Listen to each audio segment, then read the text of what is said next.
Bonjour. Bon, je reste français, mais mes amis américains disent même que je suis très français. Ils rient beaucoup quand je leur dis que je me sens plus, je sais pas, citoyen du monde ou européen que français. Ils me disent que je suis très français. Donc, alors, je vais effectivement faire les premières minutes en français, puis ensuite, voilà, je vais le faire en anglais. C'est ni de la coquetterie, ni de la prétention, ni c'est simplement que voilà, j'ai quitté la France il y a 20 ans. J'ai passé une bonne partie de ma jeunesse à l'étranger et donc voilà, pour les questions de travail, je suis plus à l'aise en anglais. Alors, donc tout d'abord, merci à vous d'être ici, merci aux organisateurs, c'était un vrai plaisir, un privilège, aussi d'être à Aix-en-Provence. Moi je suis d'origine bretonne, donc j'ai pas vraiment l'occasion de venir dans cette région très souvent, mais c'est un vrai plaisir. Donc Charles m'a demandé de faire une espèce de mise en contexte, de panorama de la question de la data literacy dans le cadre. Alors oui, le thème, le titre est très ambitieux. Donc j'ai rajouté, au départ c'était Data Literacy, Development and Democracy. Bon, c'est extrêmement vaste, c'est un sujet pour une vie. Or je n'ai que 30 minutes, maintenant 29 minutes. Donc voilà, donc Data Pop Alliance, vous pouvez voir le site, etc. Je ne vais pas m'appesantir sur ce qu'on est, sur ce qu'on fait. Donc c'est un partenariat entre ces 4 organisations dont les logos sont présentés. Les 3 premières sont les institutions fondatrices. Donc moi je suis affilié au MIT Media Lab notamment, enfin en particulier. Voilà, alors donc, je suis arrivé hier les 2 premiers slides sont français. Donc je suis arrivé hier soir à Aix-en-Provence et sur le chemin de la gare, je suis passé devant ce petit kiosque, j'aime bien les journaux. D'ailleurs, vous verrez quelques dessins en fait dans la même présentation que j'ai fait. En fait, je suis aussi un peu dessinateur de presse, j'ai dessiné pour Rue 89 pendant quelques années. Donc je suis tombé sur cette couverture du Point, ces algorithmes qui nous gouvernent, et donc on sent effectivement, on sent bien, il y a beaucoup d'articles dans Le Monde également hier, on sent bien une espèce de crainte un peu de la montée du monde des données, des algorithmes, la montée des machines, etc., la dédémocratisation, et donc tout ça fait très peur, et donc c'est un peu dans ce cadre-là également que toutes ces discussions se passent. Alors, la question de la technologie, des innovations, de l'utilisation des ressources, etc. est vieille comme le monde, évidemment. L'impact sur les processus de décision, sur les structures de pouvoir, etc. également. Donc ça, c'était un dessin que j'ai fait il y a 4 ans, je crois. Donc on entendait beaucoup data is the new oil, voilà, ou le nouvel or, le nouveau pétrole, etc. Or, vous êtes sans doute familier de la notion de resource curse. Que je ne saurais plus d'ailleurs traduire, l'idée que voilà, ce qui peut pratiquement arriver de pire à un pays en développement, c'est de trouver, en simplifiant, c'est de trouver de l'or dans son sol, parce que la corruption qui en découle, parce que la capture par les élites, etc. Et donc, une des questions que je me suis beaucoup posée, c'est est-ce qu'il y a un risque équivalent avec les données ? Voilà. Est-ce qu'il pourrait y avoir une espèce de data curse, tout ça dans un monde qui est extrêmement inégalitaire. Alors la question c'est, voilà, qu'est-ce que les données peuvent faire pour, dans ce monde, compte tenu de l'état actuel du monde. Et donc évidemment la question de la data literacy est au cœur de ces enjeux, et donc je vais essayer déjà de le définir, de discuter un petit peu de son application, de sa définition, et de la manière dont on peut la mettre à profit pour faire des données une force de progrès social. Alors, ça c'est une animation, voilà, disons que c'est notre monde, c'est le monde dans lequel on vit, c'est le monde digital, c'est le monde du 21e siècle. Alors ça c'est une animation qui vient du MIT Media Lab, de Sandy Pentland, qui est notre directeur académique et qui est un des chercheurs les plus connus, les plus cités en computer science et en big data. Donc c'est une analyse à San Francisco de 100 millions de points de cartes de crédit, d'achat, etc.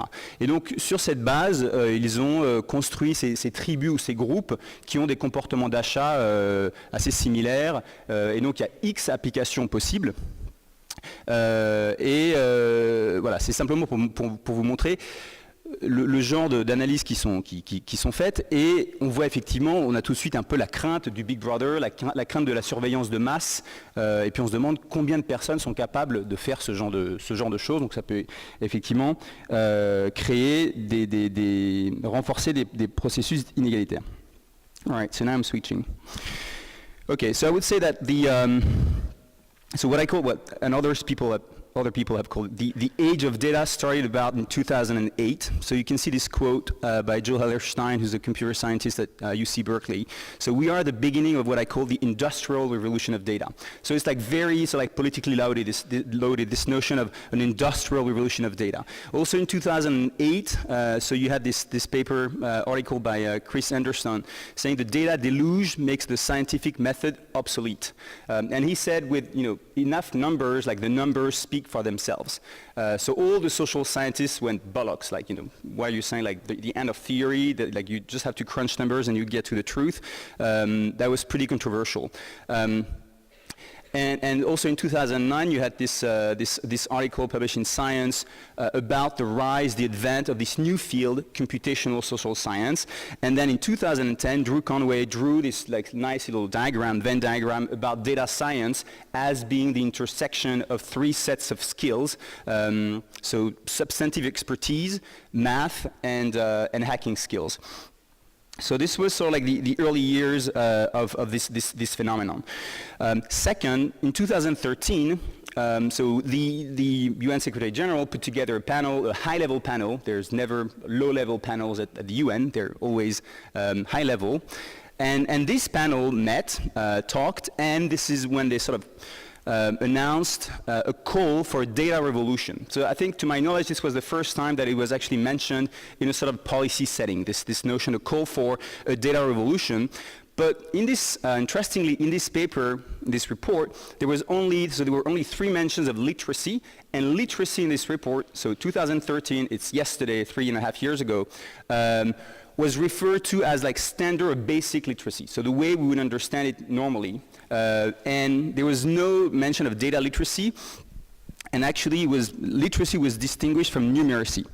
Then in 2014, a year later, so things go pretty fast, there was a second report, A World That Counts, with, of course, this sort of double meaning, that actually talked quite a bit about data literacy, and they called for an education program aimed at improving people's intermediaries and public servants' capacity and data literacy. But it was still pretty blurry, it was capacity and data literacy. It didn't really define data literacy. But it started to get to the core of the political economy of it by saying to break down barriers between people and data.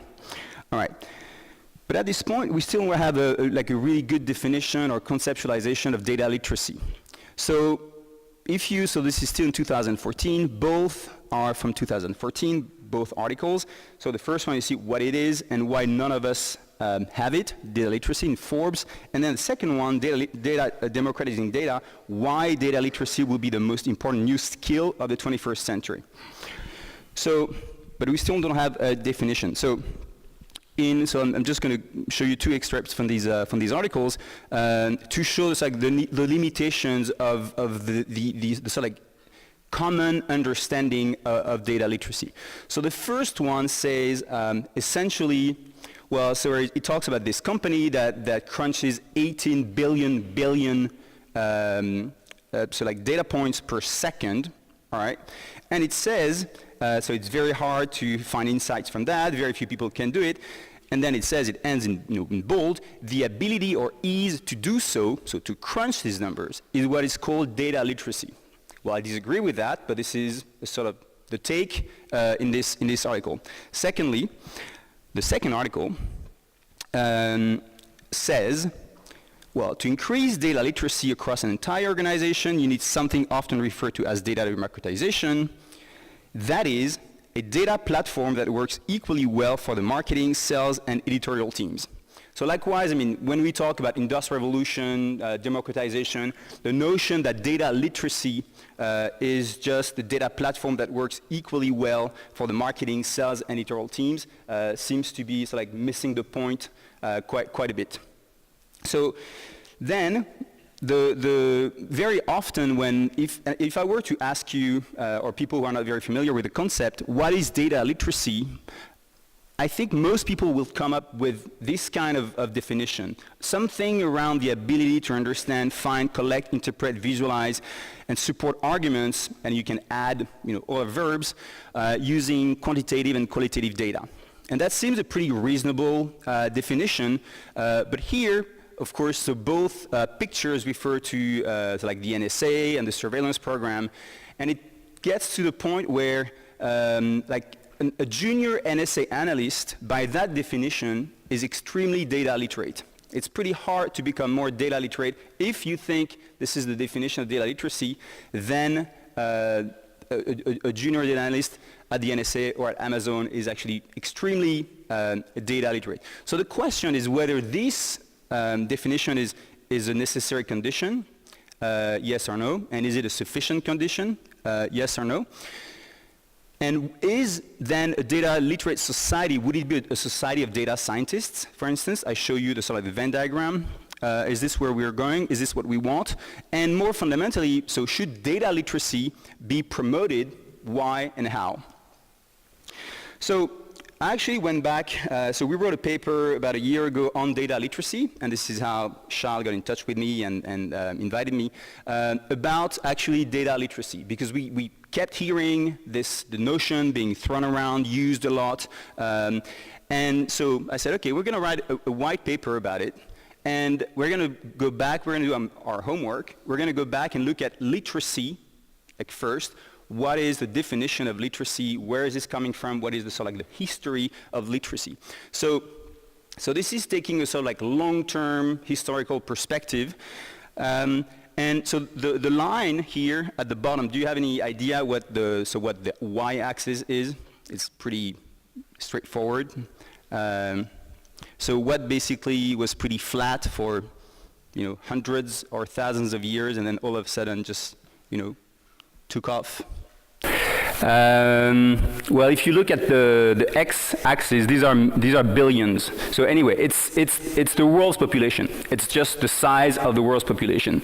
So it just so happens that for thousands of years, it was pretty flat. Everything was pretty flat. Income, population size, and then something happened, which was the Industrial Revolution, and it all increased like exponentially. And this is the printing press. So the question is, okay, what is the relationship between the printing press, if you will, writing, literacy, and this like historical phenomenon, which was basically our species like leaving the dark ages where life was short, births were many, and most kids, or a lot of kids, died before reaching the age of 5. And we have this notion of a very, or some people have this notion of a very linear, simple model where people are able to, there's the printing press, so the Enlightenment, then people can read and write, and they do better things, they make better decisions, they can vote, and then things get better. But it's actually a bit more complicated than that. First, it took 400 years between the invention of a printing press and the Industrial Revolution to happen. So that's a pretty long time. So you may wonder what happened for 400 years.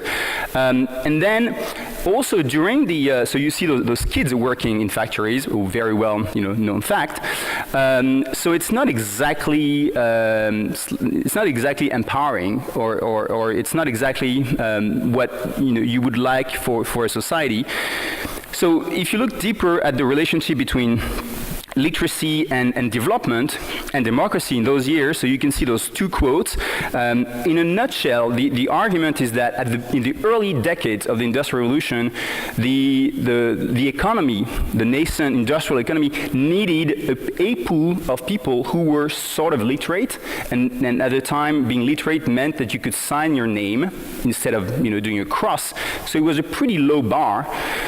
So you needed some people who were literate, clerks, engineers, surveyors, merchants, etc., to actually run the economy, but also to run governments, to run cities, etc., etc. So these are the two main points. The fact that it was a very low bar and it's been evolving ever since, and it was actually, instead of being sort of like only for the enlightenment and empowerment of people, it was actually perhaps used as a means of like entrenching power structures. And this is actually, so I'll go back to our fellow Claude Lévi-Strauss. So he wrote in his famous book Triste Tropique about writing and literacy. So I don't really have time to go over the entire quote, and I had to translate it, so it's a bit unfortunate that, of course, it's better read in French. But I think it's really worth spending maybe a minute on those slides. So writing is a strange thing. It would seem as if its appearance could not have failed to wreak profound changes in the living conditions of our race. And then he says, yet nothing of what we know of writing or of its role in evolution can be said to justify this conception. And then he sort of like hits the nail, and he says, if my hypothesis is correct, the primary function of writing as a means of communication is to facilitate the enslavement of other human beings. So when you say that, when you read that, it feels extremely like a bit foolish, even. But the argument is sort of what I said, that when people are sort of literate, you can build armies, they can pay taxes, they can run factories, etc., etc. And this was the exact same time as the European nation states were being built, especially in Western Europe. So he said that the movement towards compulsory education in the 19th century went hand in hand with the extension of military service and the systematization of the proletariat. The struggle against illiteracy is indistinguishable from the increased control exerted over the individual citizens by the holders of power. Okay, so you got the argument that it can actually be also be a means of entrenching power structures. And not just, and he actually says that actually it's in the first one. Just want to spend 10 seconds on that. The use of writing for disinterested ends and with a view to satisfaction of the mind in the fields either of science or the arts is a secondary result of its invention. So that's a pretty interesting, powerful argument. And so the question that I started with when we started working on this paper and thinking about it is, okay, is the same happening with data? Is the same sort of phenomenon happening with data and data literacy? So the argument would be, okay, we're going to build cohort generations of like super, or people who are just good enough to sort of use services, etc., or who are data scientists who don't really question the control of the data, the sort of like the political economy of the data. And some people say that these risks are being materialized. So there is this book that just came out about 2 weeks ago that's getting a little bit of attention from one of our research affiliates, Kathy O'Neill, who writes, as you can see in the subtitle, How Big Data Increases Inequality and Threatens Democracy. So it sort of gets back to the fear of algorithms that is going to become a dehumanizing force, and that when we talk about data literacy, it's just like good enough that this would happen, but people would not really sort of like criticize the deeper, more complex processes at play. And of course, I like this quote from François Rabelais: "Science without conscience is the soul's perdition." And this works with data science. So in this paper, we said, okay, we need to promote a thicker, first of all, conceptualization of data literacy. I don't really like the term data literacy. And we instead, in this paper, said, okay, we're going to conceptualize it as literacy in the age of data. I noted how about 150 years ago, being literate was signing your name instead of doing a cross. And it's been evolving ever since. No one will say today that being literate is just signing a name. It is about being able not just to read and write, but it is being able to be a citizen, play an active role in society, etc., etc. And I think the same should be true in the age of data. So I think what matters is not so much about being data literate. It is about being literate in the age of data, and that includes, if you will, being data literate in a sort of like narrower sense, but it has to go beyond that. And so we conceptualize data literacy as literacy in the age of data, and we defined it as the desire and ability to constructively engage in society through or about data. So it is basically about being a sort of like free agent and a sort of free citizen in the age of data.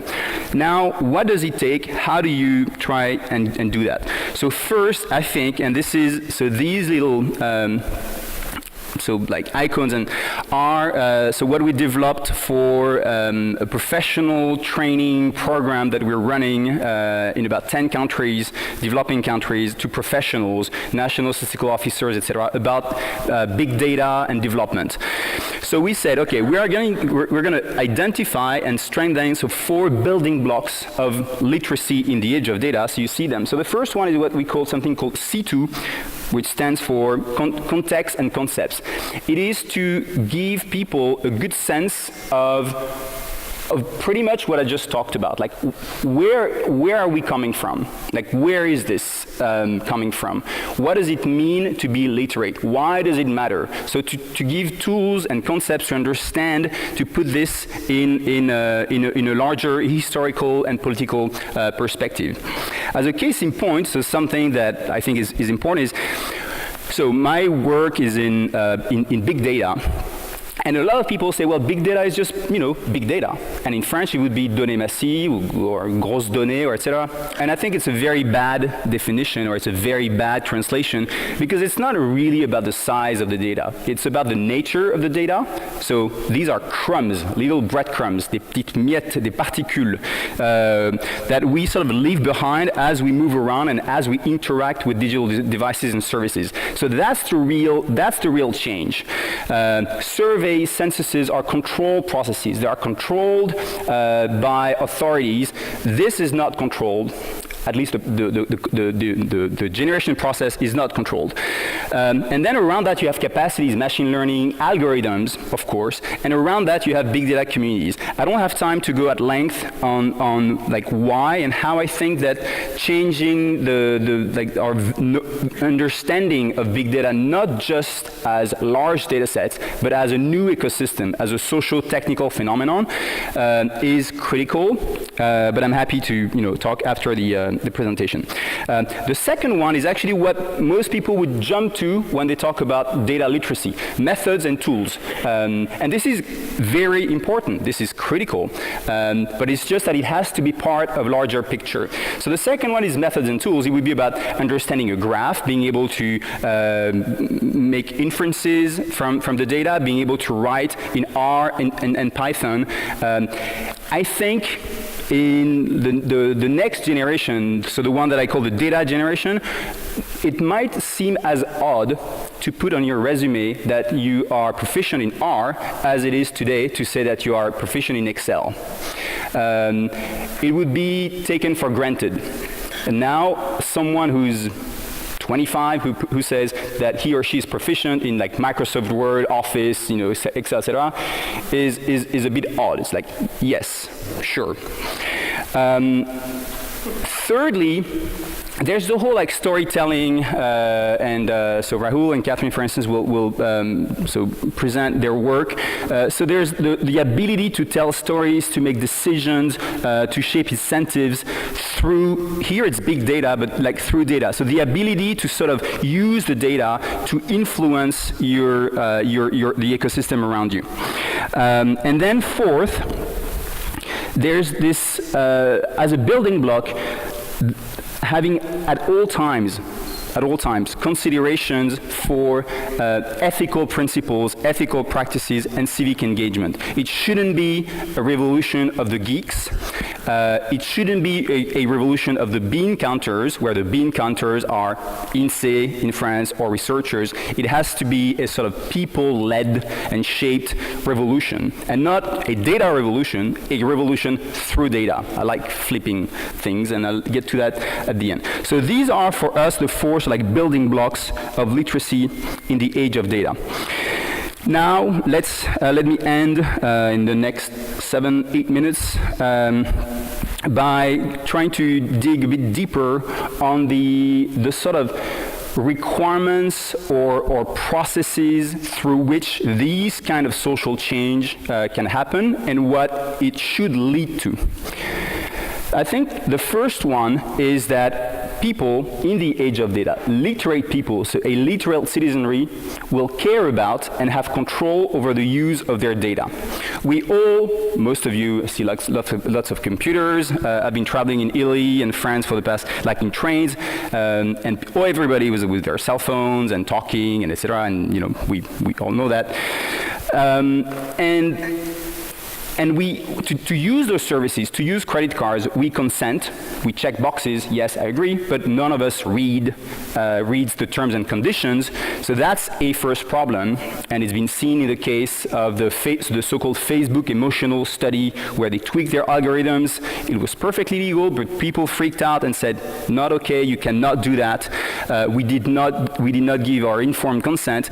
But more critically, it's about people having direct control over their data. And if you see this quote by Sandy Pentland, he talks also in a historical perspective. The essential factor that led towards democratization was broad ownership of the resource, be it land, capital, education, money, which made it difficult to exert autocratic control. The same seems to be true for data. To avoid autocratic control, citizens must have effective direct control of data about themselves. Today, this is not happening. If you look at who has the capacities, who has the data, it is mostly two sets of actors. Mostly, not exclusively, but mostly. Big companies and big surveillance agencies and governments. And it has always been the case. It is always the powerful that have the power. But this is, I think, a very, very critical requirement for actually making data and data capacities, such as algorithms, a force of positive social change. Now, let me get to the question of open algorithms. So I started with algorithms, these much feared algorithms. Okay, let me say that I think algorithms and open algorithms is probably the best thing that's happened to democratic societies in a very long time. When people, and this is a bit controversial or simplistic, but let me put it out there. When people say, oh, it's horrible, algorithms, we're being manipulated, etc., I'm thinking, in which world do you live? Are you happy with the state of the world? Are you happy with the way representative democracies work, with the lies, with the corruption, with the incompetence? So what about trying to get to, having more facts in the equation? What about being able to actually look at how decisions are made? Open algorithms can actually, or they're open, you can see what the process is. Laws are algorithms. They are a set of steps, except that laws are often tweaked or and sometimes they're just bad. So I think open algorithms are very, very, very powerful way of actually reviving democratic principles and ideals. So I wrote this this small article about open algorithms as a new paradigm for using private data for social good, and then we're working on a chapter with a few others about the tyranny of data, and we try to unpack the bright and dark sides of data-driven decision-making for social good, where data-driven decision-making is, of course, powered by algorithms for police, for policing, for instance, for healthcare, for education, for transportation, for economic growth. You have lots of areas in which algorithms are already used. And the title says it like, what about how can this be a force of positive disruption? That's the key question. Now, I'm finishing in the next 2.5 minutes. So we've been working on this project that I think is very interesting. It's called OPAL, which stands for Open Algorithms. Essentially, the field where I'm from has realized that it's very hard, if not impossible, to get access to the big data. So there are lots of discussions about the data deluge, the ocean of data. We're swimming in an ocean of data, etc. But not quite. Or we swim in an ocean of data, but we are in a sort of like bubble. We're sort of like in a glass bubble. We can't really access the data because you cannot ask Facebook for their data. You cannot ask Orange for their data. It would be way too risky on privacy grounds, for commercial considerations, etc., etc. So instead, after years of work in this space, so a group of us said, okay, we're going to flip again the paradigm. We're not going to send the data to the algorithms. We're going to send the algorithms to the data. So we're not going to send the data to the code. We're going to send the code to the data. So what it is, it's a platform that we're going to plug on the servers of participating private companies, and we are going to extract key indicators. For instance, population density in real time, population maps. If there is an earthquake, then you will know much better than the census that was conducted 15 years ago, where people were at time t-1 second. We're also going to do mobility matrices or mobility indicators, and again, the data will not leave the servers. And that takes a lot of work, a lot of convincing, a lot of discussions, and this is what we want to create. So we want to create capacities and connections. We want to create like an ecosystem around the data that eventually will make data and algorithms a force of positive social change.